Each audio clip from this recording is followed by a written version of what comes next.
Who will end humanity first, the aliens or us?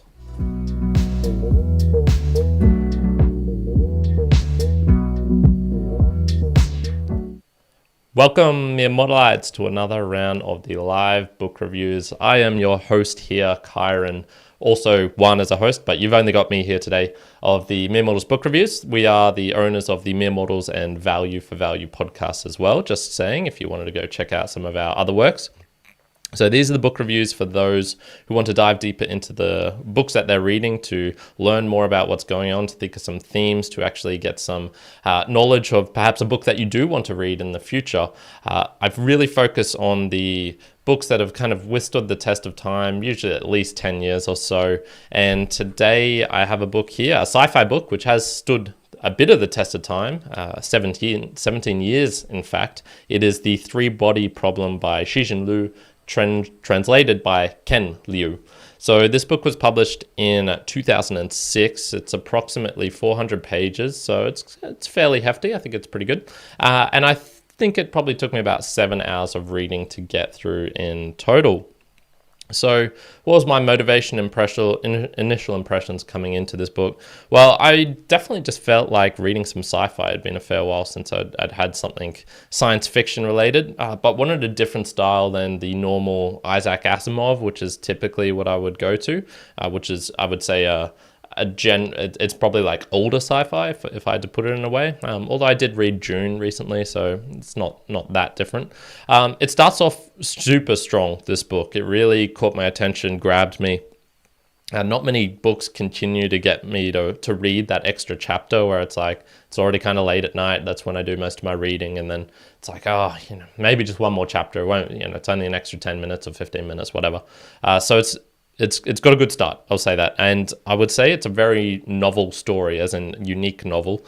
And the Chinese aspect of this book, because Cixin Liu is Chinese, it was certainly new for me. It was teaching me a little bit of history and things like this. So it actually did get my attention pretty quickly. So I want to talk about the plot and the style. And this is going to be really hard because I don't want to give away spoilers, because this book definitely does feel like one where I don't want to explain too much in detail about what goes on, because there are quite a few plot twists and things happen where it's like, oh, okay, yeah, I'm glad I didn't know about that beforehand. So I'll have to explain it in certain aspects, and other bits I'll be a little bit vague on. So the book itself has 3 parts called Silent Spring, Three-Body, and Sunset for Humanity. These make sense when you are actually reading the book. 35 chapters in total, although chapter by chapter, it's just an ending point to jump onto a new scene, essentially. It's told via Yi Wenji during the Cultural Revolution time of the communist China. So this is around the 1960s. So think of like the atomic era. The revolution is going on. Science is starting to pick up. Things are starting to work a little bit better after World War II. There's prosperity in certain aspects, but China during this time was pretty rough. They had a lot of poverty and a lot of heartbreak and a lot of just cultural revolutions going on. So we have this one aspect from her. And then this switches again into another more modern time. So let's just say the 2000s in some point. I'm not sure it's really specific on the date. And we have Wang Miao, nanomaterials researcher, and we get his point of view as he's interacting with things.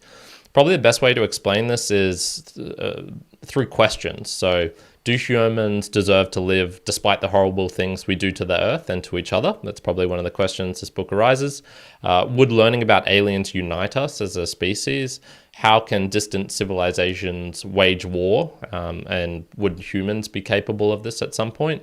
Is scientific truth immutable? What is the best way to stop progress? Can you have scientific religions? So all of these questions, I suppose, arise through this book. And I guess we have what happens is essentially there's these mysterious and beyond possible events happen to Wang Miao, and he's kind of just like, what's going on? How is this actually possible? We gradually learn about the Trisolarans, which is this alien race, and they're through a VR game that occurs in this book. and which encourages deeper thinking about humanity, about aliens, but also contains a propaganda element to it. And you'll see on your screen now, Trisolarans, this is the alien race, meaning three, and then Solar meaning suns, and there's actually an alien race where they have three suns revolving around their planet, which is a very unique circumstance, and which is known as the three-body problem, because you can't predict how these bodies will move in space and time, because chaos theory, all these things happen where it's just like, it's impossible to predict. So these aliens have very, very different lives to us, and they have the ability to dehydrate, for example, and to go through these stable eras where they're kind of orbiting one sun, and then chaotic eras where it's like super cold, or they're super hot, or there's like three suns in the sky, and then all of these crazy things happen. So we learn about that. As the book goes on, we have deeper conspiracies and menacing forces start to coalesce before the truth is revealed, I guess. So this is the general plot, and if I talk too much more, it'll start to actually not be so good. You'll learn too much. So one of the things I would say just about the style of this book is it's rather simplistic and stolted dialogue between the characters. At times it felt very stiff, and I wonder if this is purposefully done, because it almost comes across like a game type of situation where the characters they're kind of like NPCs, like they're just the way they interact with each other. So I'm going to get Cole here to read out a section and you can get a feel for it. Although Cole is such a great voice actor that he kind of brings the characters to life and changes the point that I was just making then. After the lab director left, he picked up the phone and dialed Shen Yufi's number. She picked up after one ring. Who or what is behind this? Wang asked. He tried to make his voice calm, but failed. Silence. What will happen at the end of the countdown? More silence. Are you listening? Yes. Why nanomaterials? This is not a particle accelerator. It's just applied research. Is it worth your attention? Whether something is worth the attention is not for us to decide. That's enough! Wang shouted into the phone. The terror and desperation of the last few days suddenly turned into uncontrollable rage. Do you think these cheap tricks can fool me? Can stop technological progress? I admit that I can't for now explain how you're doing it, but that's only because I haven't been able to peek behind the curtain of your shameful illusionist. You're saying you want to see the countdown on an even greater scale? Yeah, so Cool. Fantastic job there. But totally ruins the point that I was trying to make. But when I was reading the book, there was just these sections where I'm like, what are these characters doing? Like, there's a really, they just met each other, and maybe it's the Chinese aspect. Maybe this is just how Chinese people communicate, because this book obviously written in Chinese and then translated to English. And so there are going to be some pretty big cultural differences, and maybe this is one of the things that I'm just noticing. But I would say like the story is very narrative driven, but it does use some flashbacks and interrogation scenes to keep the story being too linear. So it does jump in forth a bit, which I think adds to the flavor of this whole book, which is it's a bit unexpected and it's a bit bizarre what's going on. So this gets us, I suppose, into some of the questions and the themes. And as I mentioned, a lot of questions arise from this book, quite a few things going on. I think the most pertinent ones were the psychological. So what's actually happening with the characters and humanity on a broader scale. There's some really interesting things around technology and science, but honestly, it was pretty much too much out of my depth for real appreciation. I'm such a knucklehead. I'd heard of the three-body problem before. I was vaguely aware of what this was, but it was probably only about midway through the book where I realized like, oh, this is an actual scientific problem that occurs in the real world, and it's not just some random thing. I was thinking three body as in kind of like Buddhism, maybe like mind, body, and soul, something like that. So I was completely out on a lot of the science aspects. I think he does a reasonable job of explaining science and using concepts which actually are real, or which they're maybe just on the frontiers of science, and we'll talk about why he's able to do that in the author section of this. So yeah, it was I suppose what are the psychological aspects that I thought were really good. So the first is the political versus science versus moral battle that occurs through this book, and I think it is much like the three-body problem. It's almost like a three-way type of battle that goes on in this book. And on page 264, we get a taste of what this actually changes to and why this happens. Li shook his head again. I know it's technically and operationally feasible, but you, Chief Yang, you just lack the sensitivity for this kind of thing. You want to aim a super powerful radio beam at the red sun? Have you thought about the political symbolism of such an experiment? Yang and Ye were both utterly stunned, but they did not think Li's objection ridiculous, just the opposite. They were horrified that they themselves had not thought of it. During those years, finding political symbolism in everything had reached absurd levels. The research reports Ye turned in had to be carefully reviewed by Li so that even technical terms related to the sun could be repeatedly revised to remove any political risk. Terms like sunspots were forbidden. An experiment that sent a powerful radio transmission at the sun could of course be interpreted in 1,000 positive ways.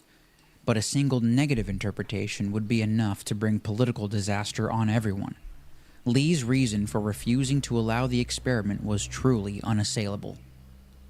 Yeah, so there's actually a little footnote at the bottom here, which was talking about how the Chairman Mao was compared to the Red Sun in many aspects of the Cultural Revolution. So you had to be very careful when you're talking about science, and this is where science is somewhat battling politics. The researcher, or like the lady here, Yi Wenji, she wanted to send off this message to the sun to be able to like broadcast out a search for extraterrestrials, a message on a broader scale. But they couldn't do this because it's like, oh, if you're shooting something at the sun, does that mean you're almost trying to symbolize you're shooting at Chairman Mao? So this is where we get into this like almost nonsense, and many a great idea or great mind has just been wasted, absolutely wasted on these kind of political games instead of the full pursuit of science. So this is one of the things where you look at and you go, okay, well that's obviously not optimal. This is weird, and yet this is the current times, and this is, well, in the book this was the current times, and this is where brilliant, smart researchers were also being like, oh my god, I didn't realize, like I should have thought about the political implications, because, well, if you didn't think about them, bam, you get shot and you die, and many people did. In particular, Yi Wenji's dad, the very start of the book, we see him getting essentially paraded and assaulted by these Red Guard girls who ultimately kill him for his one, like, moral, ethical pursuit of science without a care for the political ramifications. And funnily enough, it's almost like for him, his moral stance on the science was pure and to the point. And this is where it's like, okay, well, science equals good. That's the most moral thing. Well, not necessarily, because they all had different purposes, but morally some people were damaged and resorted to murder. So we can see for the Red Guard girls, it was purely political. They didn't care about science or truth or anything like that. They were just following orders. They were just getting in the spirits of the times. Comrades, let's do these things. And, these academics, they're the enemies. They are, and you can go into the full history of why the academics are the ivory tower people who are stealing from the serfs or the peasants or the farmers, or all this sort of stuff. That's what communism tends to do. But then we look at Yi Wenji, and she's not morally that great. She's actually a pretty bad person, because she ends up resorting to murder herself for her scientific purposes, for the ability to conduct her research. And so you look at her and you're like, well, she's not that much morally better. She's also killing people. Probably the only one who really was in the I suppose, like morally ethical place of this was Yi Wenji's father, who took his stand and he lost his life for it. And even Wang Miao, who's this character in the modern era, and he's just a nanomaterials researcher. Like, he's not doing anything bad particularly. He's just trying to figure out what's going on with his VR game, why all these mysterious things are happening to him, which are unexplainable, like having a countdown, a flash in front of his eyes and appear on photographs and things like this. In the end, he's pretty complicit in the rampant destruction and ending of multiple lives for the greater good sort of deal. But yeah, no one comes out of this really that good apart from Yi Wenji's father, and who wants to be a martyr. That's not so fun.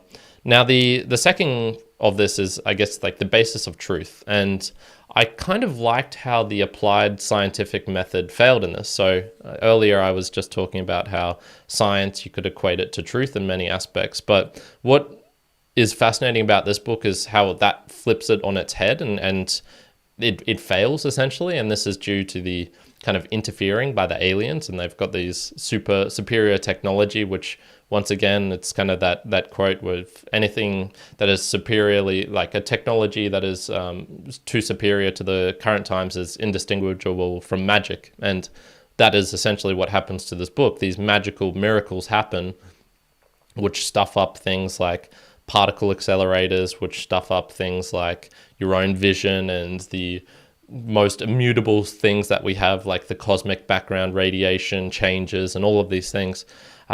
And so, what's next from that? What do you base your grounding on, or on your truth, if the science, this thing that allows us to progress forward? And it's not that people do this necessarily nowadays anyway.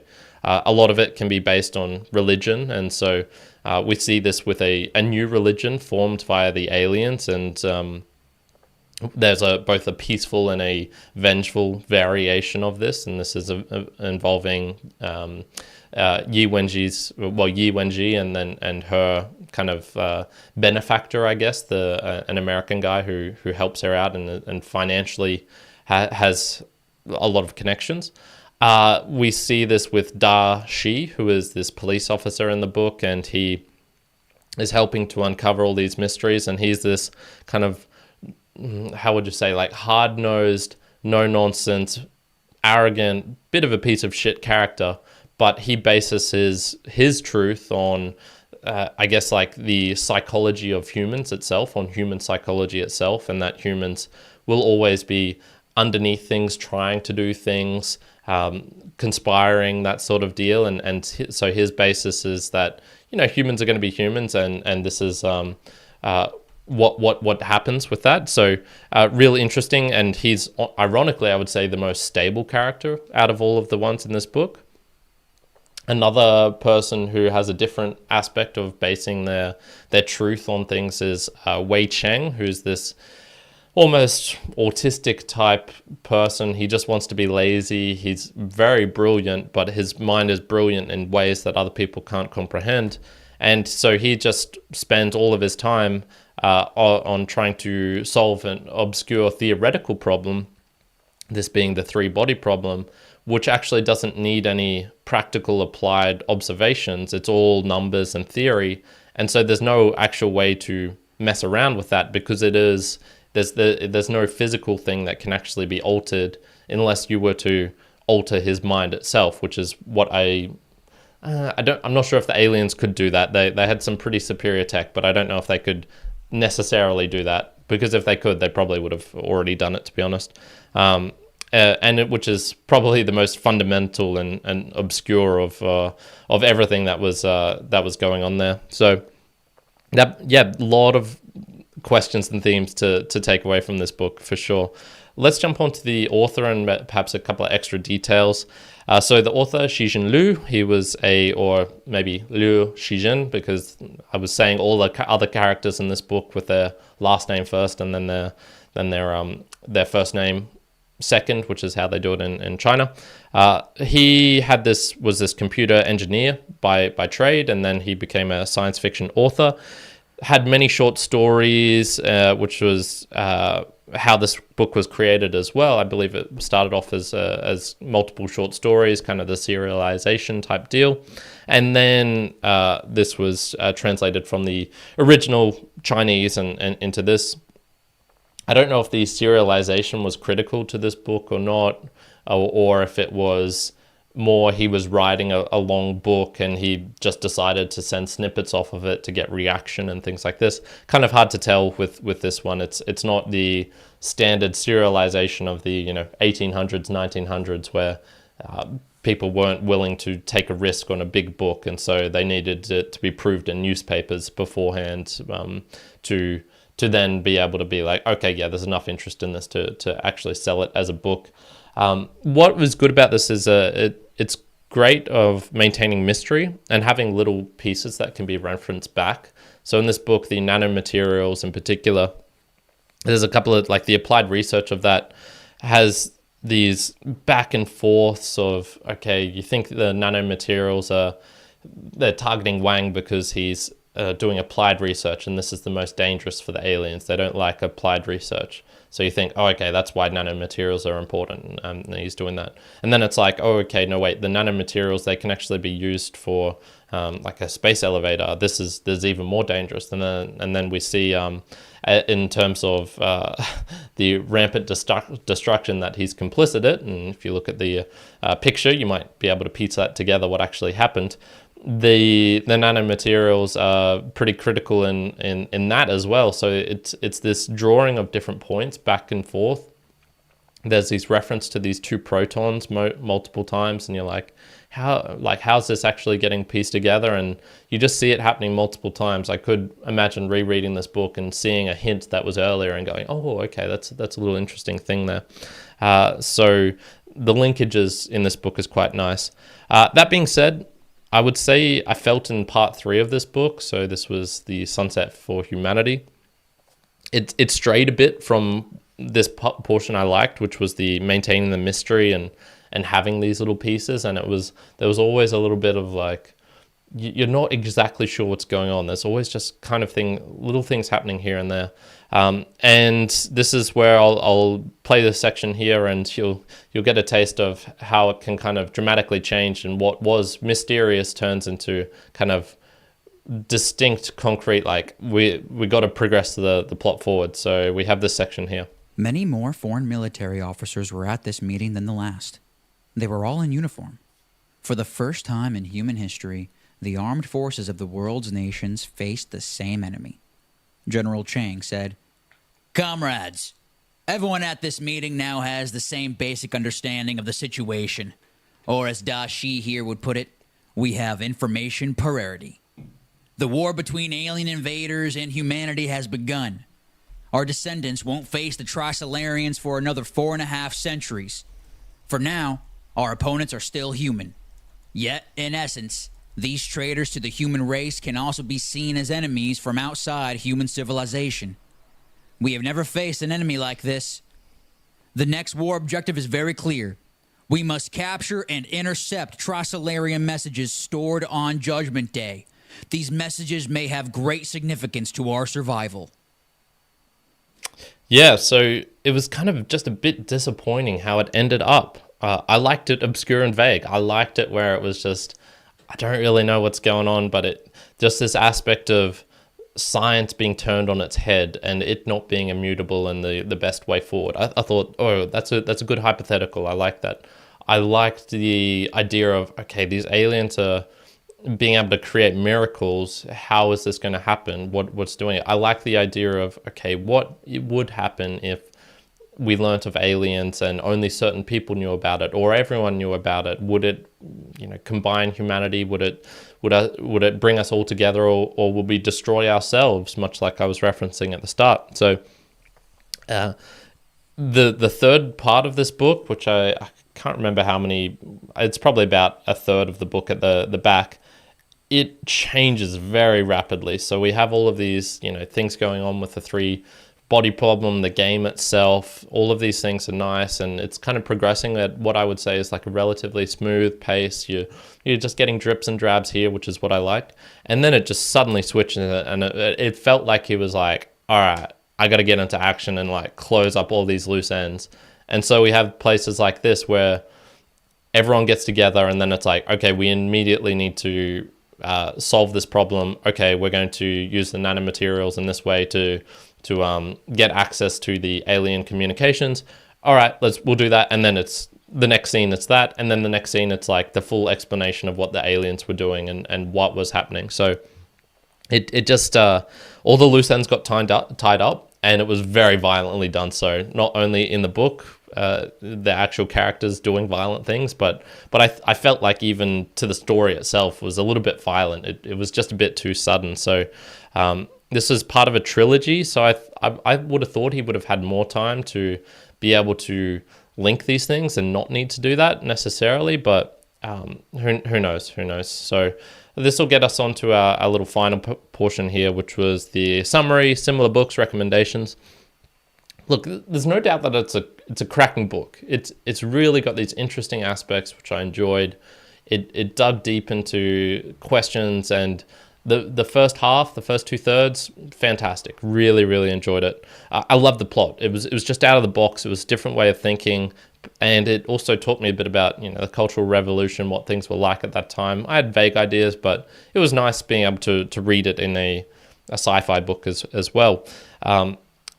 It's hard to rate because I just didn't love the ending. I thought it was fantastic up to a point, and then it just turned so quickly where I was like, oh, this is not what I was enjoying. Now it's kind of becoming, it satisfied the idea of like tying up all the loose ends, but I kind of didn't want that. I kind of wanted it to just keep going. So it's kind of hard to rate this, but overall, like if I could just rate the first half, 8 out of 10, then the second half would be like 5 out of 10. I don't know. So overall, I'm going to give the three Body Problem by Cixin Liu a 6.5 out of 10.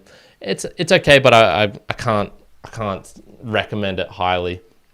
I've seen hints of similarity to this to Dune in the terms of world building.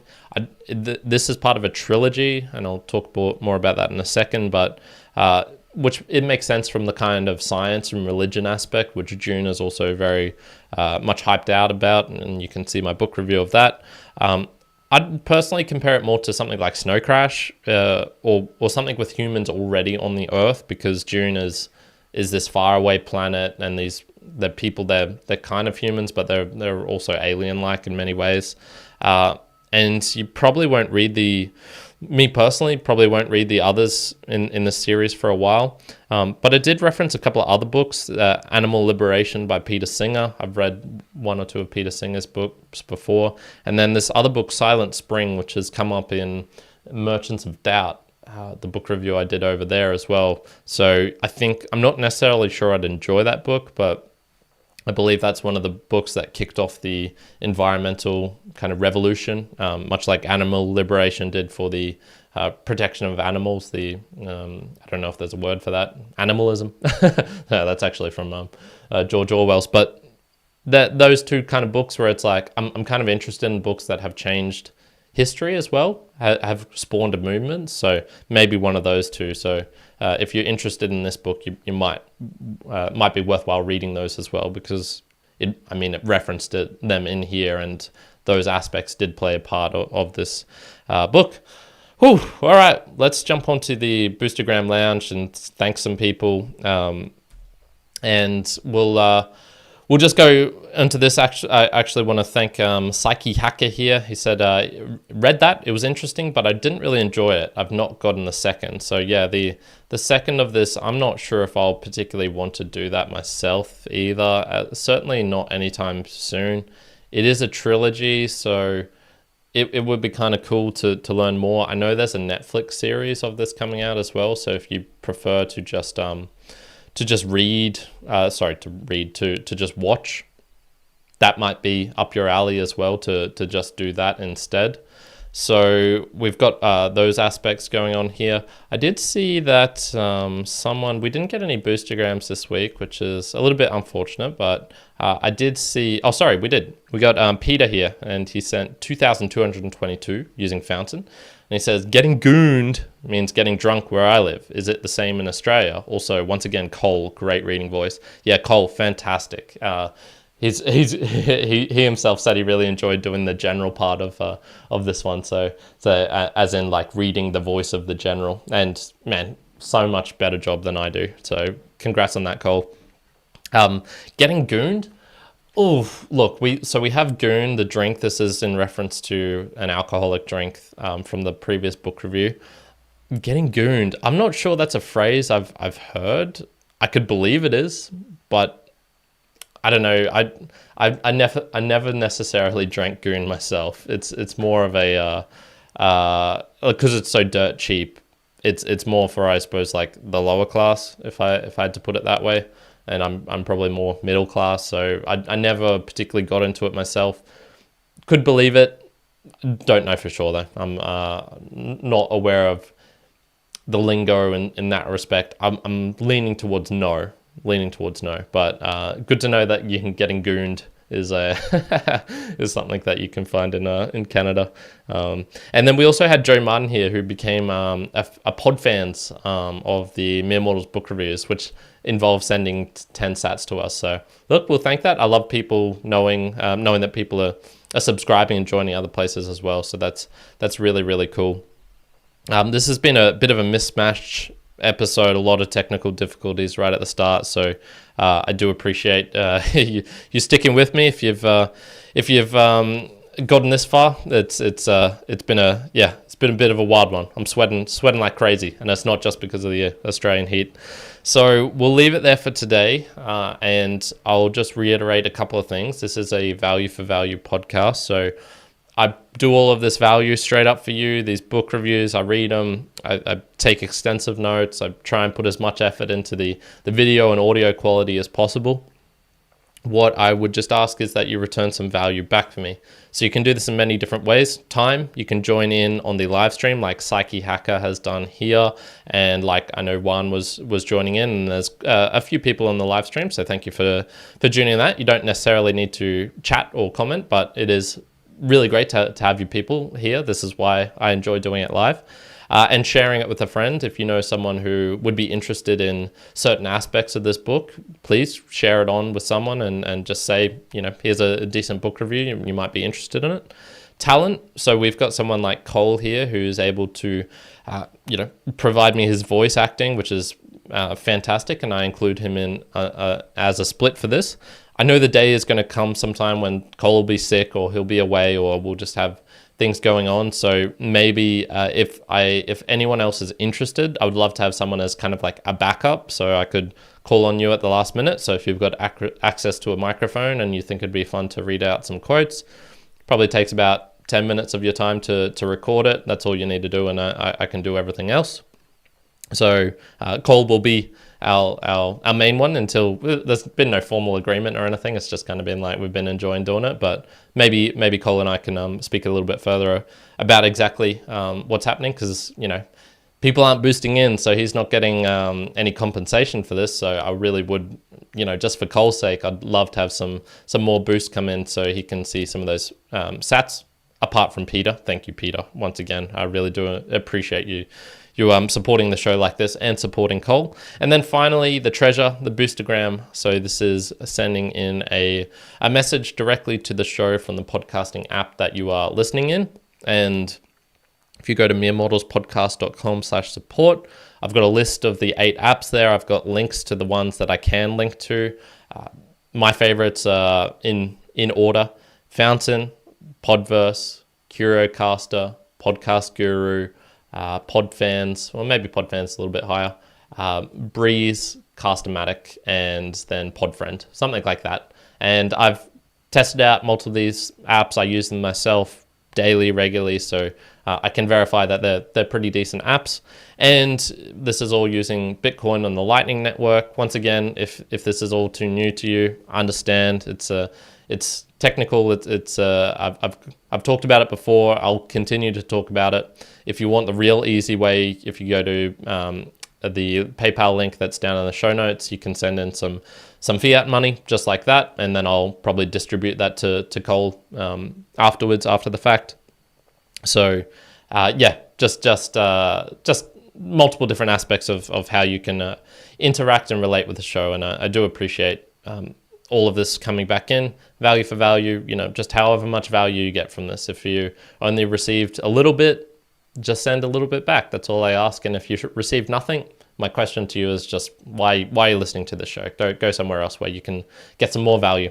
So we'll leave it there for today. Thank you everyone for joining in for this little bit of a mishmash episode.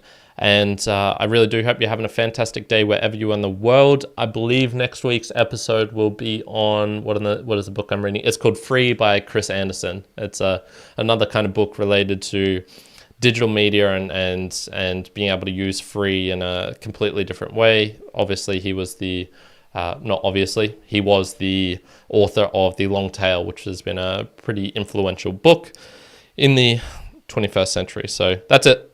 Thank you, everyone. Ciao for now. Kyron out.